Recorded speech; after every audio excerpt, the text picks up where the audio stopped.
እንግዲህ እንቅልፉን አቶ ተስፊሽ አድርጌና ማይክል ጃክሰንን ቪዲዮ ሲይ ከ500 ሺህ ተከታይ ያለው ልጅ በጣም ሮማንቲክ ቪዲዮ የሚሰራ የሚሳሳም ተስፊሽማ ያን የሚሳሳመውን ራሱ አይቶ ራሱ ተመችቶታል። አይ ተስፊሽ ይሄ ምንም የሚከሰስ ነገር እኮ አይደለም።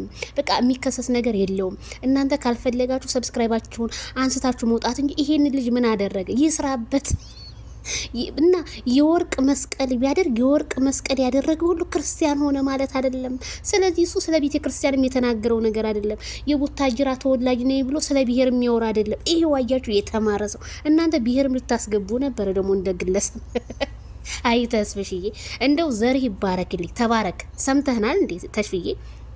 በዛ ላይ እነዚህ እኮ እልል ብለው ቂጣቸውን ሶሻል ሚዲያ ላይ ዱባይ እኮ ሰርግ ደግሰው ከበሉ በኋላ በጾማቸው አሁን እንደዚህ ያዝ ይልቅ አይተዝብሽ እንደው ተመቸኝ። ይኸው ተስፍሽዬ እንግዲህ ምላስተዋል። ማይክል ጃክሰን ማንም አይከሰውም ወይ ፍንክች እኛ እያለን ማይክል ጃክሰን ሊከሰስ? አይ በመጀመሪያ እስኪ ቤተሰቦች እስኪ በመጀመሪያ ተለውጣችሁ አገር ግቡ። ሰውን እንክሰስ ሳይሆን መጀመሪያ እኛ ምን ሰርተን ልለወጥ በሉ።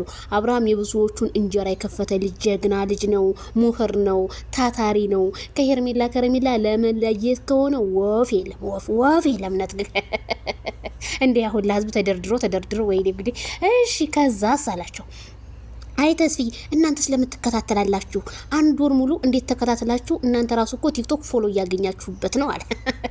አይ እኛማ መረጃ ለህዝብ እንዲደርስ ነው አለ።